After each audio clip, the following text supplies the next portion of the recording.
Global માર્કેટ્સની updates જાણીએ સહયોગી નીરજ કંસારા પાસેથી। Neeraj, good morning. કઈ રીતે આજે વૈશ્વિક બજારો સંકેત આપી રહ્યા છે?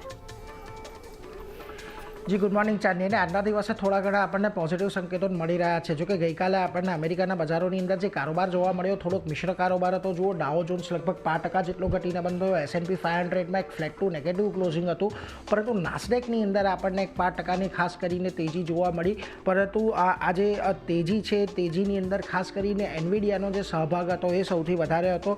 અને એનવીડિયાની તેજીને કારણે નાસ્ડેકને ગઈકાલે આપણને સહારો મળતો દેખાયો અને કાલે લગભગ 4% જેટલો વધીને એનવીડિયા એક નવા શિખર પર આપણને પહોંચતો દેખાયો હતો। એટલે આ કારણે આપણને ખાસ કરીને તેજી જોવા મળી। હવે બીજો જે નાસ્ડેક 100 ઇન્ડેક્સ છે અમેરિકાનો, એની અંદર ગઈકાલે એક ગોલ્ડન ક્રોસઓવર જોવા મળ્યું છે। ગોલ્ડન ક્રોસઓવર એક એવી ટેકનિકલ ટર્મ છે કે જ્યાં લોંગ ટર્મની મૂવિંગ એવરેજની ઉપર ખાસ કરીને શોર્ટ ટર્મની મૂવિંગ એવરેજ નીકળે છે અને આવી પરિસ્થિતિમાં એક બુલિશ સેન્ટિમેન્ટ બને છે, એવા સંકેતો મળી જાય છે। એટલે એના પર પણ એક ફોકસ ખાસ કરીને રાખવાનું રહેશે। પરંતુ યુએસ બજાર પર ઘણા બધા નિષ્ણાંતો હવે મત આપી રહ્યા છે। જે પ્રકારની તેજી અત્યારે આવી છે, JP મોર્ગનનું કહેવું છે કે આ વર્ષે અમેરિકાના બજાર એક નવા શિખર પર આપણને પહોંચતા જોવા મળી શકે છે।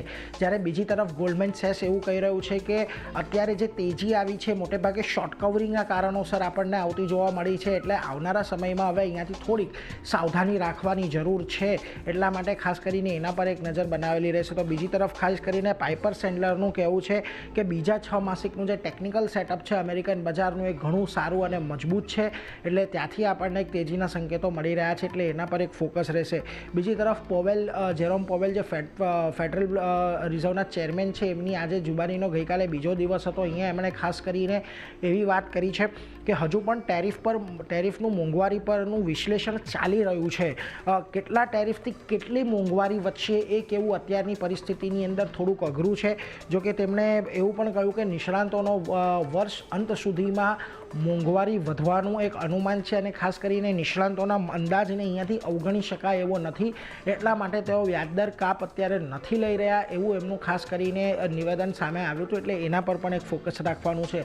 જોકે જુલાઈની અંદર પણ ફરી પાછી ફેડની બેઠક મળવાની છે, પરંતુ આની અંદર શું વ્યાજદર કાપ થશે એ અંગે જ્યારે બજારના પાર્ટિસિપન્ટ્સનો મત જાણવામાં આવ્યો ત્યારે લગભગ 25% લોકોને જેવી આશા છે કે 5%નો એક વ્યાજદર કાપ ખાસ કરીને આપણને જુલાઈની અંદર આવતો જોવા મળી શકે। જોકે મહત્ત્વનું એટલા માટે છે કે ગયા અઠવાડિયે માત્ર 12.5% લોકો માની રહ્યા હતા કે આ વ્યાજદર કાપ 5%નો એક ખાસ કરીને આવી શકે છે।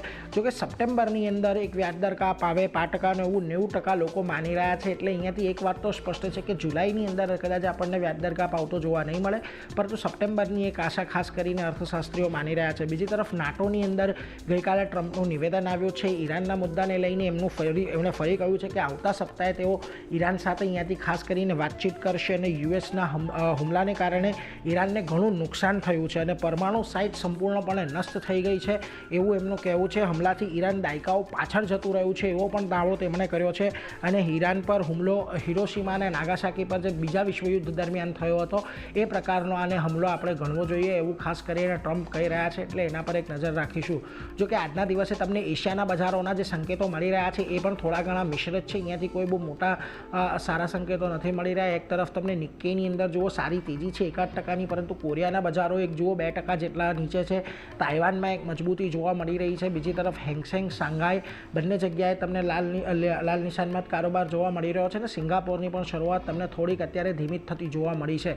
જોકે આ બધાની વચ્ચે મહત્ત્વનું આજે ગિફ્ટ નિફ્ટી રહેશે, કારણ કે આજે આપણી મંથલી એક્સપાયરી તો છે જ, પરંતુ ગઈકાલે જે છેલ્લા 2 મહિનાથી નથી થયું એ ખાસ કરીને જોવા મળ્યું। કેશ લેવલ પર આપણે 25,200ની ઉપર બંધ થવામાં ગઈકાલે સફળ રહ્યા છે અને ફ્યુચર્સ પણ જો 25,252ના એક સંકેતો આપી રહ્યું છે।